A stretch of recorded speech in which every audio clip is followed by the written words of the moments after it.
So you rolled to flight school just thinking, hey, we're going to fly around. We're going to go do regular deployments, which you'd heard about, but you weren't thinking about Vietnam. Yep. So at what point, was that in flight school when you first started thinking to yourself? Yes. Hey, we got guys over here dropping bombs? Yeah, well, Ev Alvarez was shot down, the first POW to be shot down in August 1964. Okay, so it became a reality that while I was in flight training, another naval aviator was in prison in Vietnam.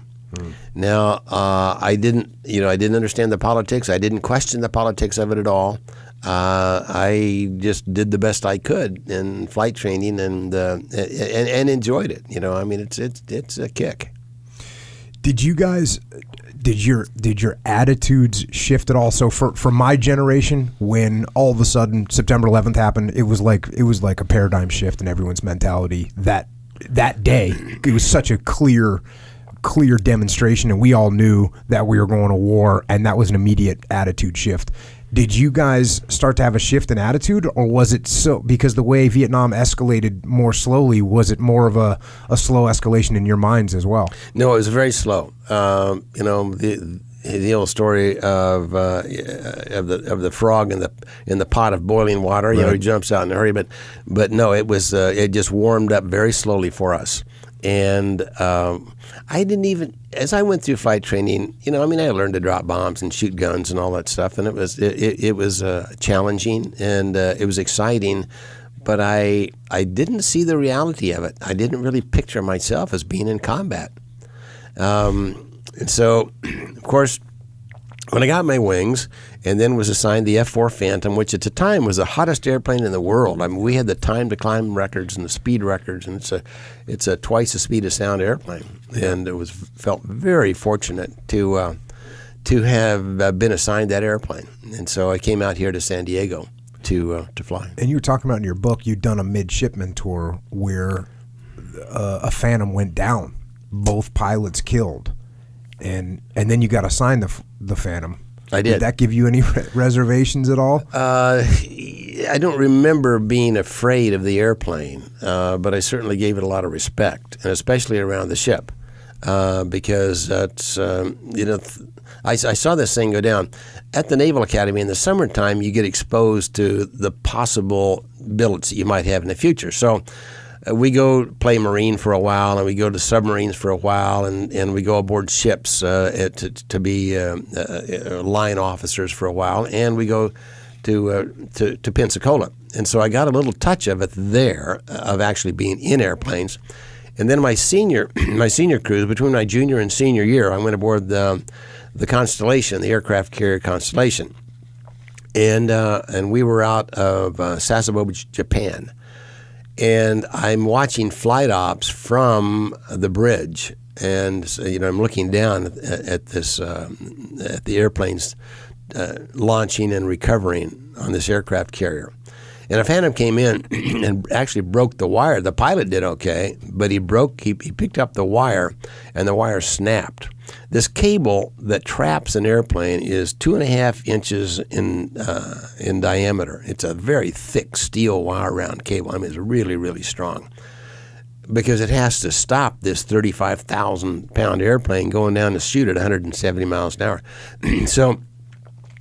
But for whatever reason, the cable broke. Okay, the cable snapped around, and it cut off the legs of 3 different guys who were on the deck.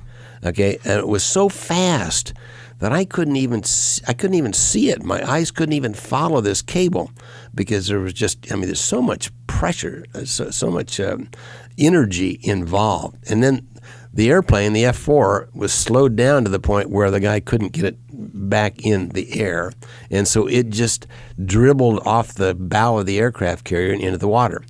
Well, of course, then I turned my view to the stern of the ship to see if I could see what had happened. Well, the few seconds that it took from when it settled in the water until I could see out the back of the ship, it was gone.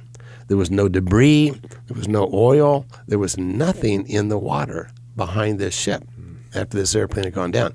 So it was a shock to me, of course, but I think I started out with this mentality that it's always going to happen to somebody else, never me, and that I'm whatever happened, I'm going to do it better, and I think that's, well, you know this better than I. You have to kind of have that mentality in combat. You can't go in thinking you're going to get killed, and so I wasn't reluctant to fly the F-4, but I gave it, I think, respect. So you get that, and you come out. You're stationed in San Diego. Was that San Diego, right? For when you deployed for the first time? Miramar Naval Air Station. Yeah, and that's where I helped start Top Gun. That was kind of an interesting experience as well. There was a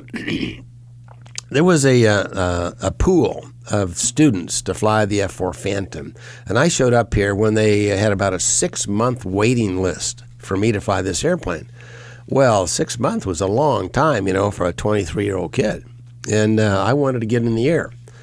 So a buddy of mine, Paul Krukey, and I had gotten our wings at the same time and had been assigned the F-4 Phantom. And we came out here, and so we were both going to have to wait for 6 months to fly this airplane. So we wandered down the flight line at Miramar and found the instrument training squadron was flying the same airplane that we had flown in flight training, the old F-9 Cougar, a bent wing airplane. It's a jet, but it's light and slow and kind of stodgy. It's a Korean War airplane, and they were using it in flight training to teach instruments.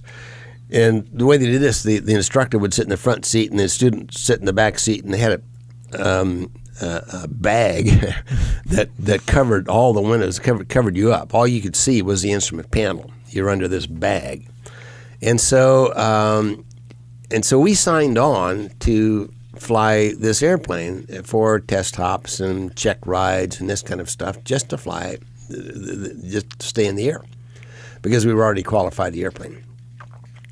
Well, Krukey and I would save a little bit of gas, okay, each time we'd fly these students around. And at the end of the hop, we would lurk off the coast of San Diego and wait for the Phantoms to come out.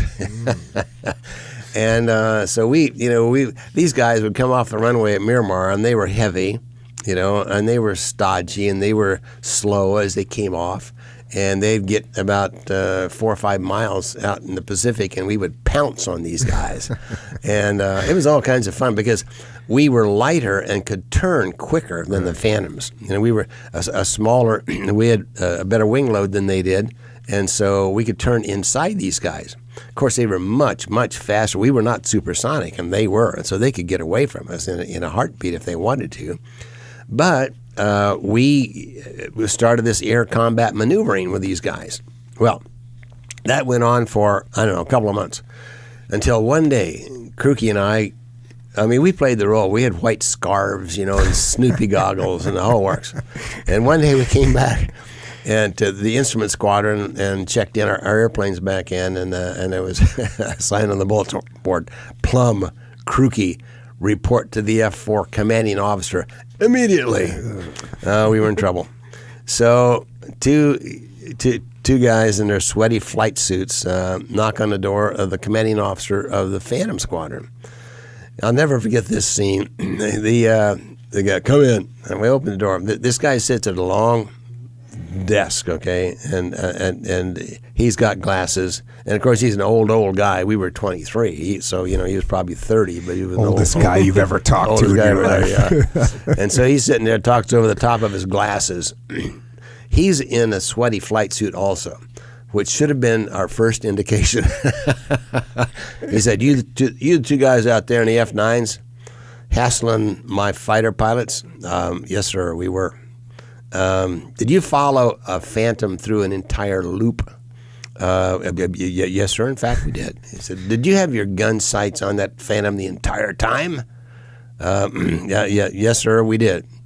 He said, "Do you know who was in that Phantom?" He said, "I was." He said, "I just came back from Vietnam. Our kill ratio over there is terrible. They're eating our lunch. We need to learn how to fight this airplane." See, the F-4 was designed during the Cold War as a supersonic interceptor. I was never called a fighter pilot. And in fact, I trained in a spacesuit so I could go above 50,000 feet. Off the aircraft carrier, climb to 80,000 feet, shoot down the Russian bombers, and at 45-degree angle of bank, return to the aircraft carrier. That was my job. I wasn't supposed to be out there hassling because it was the Cold War. We did not expect to have a Korean War, World War II type hassle fighter pilot. Well, of course, Vietnam came around, and suddenly, they're flying these older airplanes that were eating our lunch. So the CO looked at us and he said, "You want to fight with me tomorrow?" Well, yes, sir. That'd be fun. So for the next 2 or 3 months, Paul Krukey and I, with our white scarves and our Snoopy goggles, we get in our little We had to start about an hour ahead of time, just because they were so fast. But we'd get out to sea. We'd go out to 40 miles out to sea and turn around, and here they come. And we'd have these 2-on-2 engagements. And that became a syllabus within the replacement air group of the F-4s that eventually became the Top Gun School. That's awesome. Yeah, it was the start of retraining. Well, and it was very successful. We turned our kill ratio around by teaching pilots how to fight this F-4 Phantom.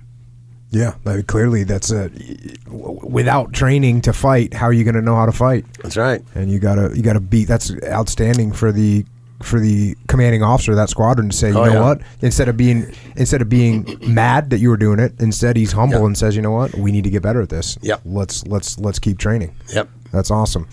And you eventually do get your time in the F-4 Phantom. You learn how to fly that, and now it's time to go on deployment. You're going on deployment now.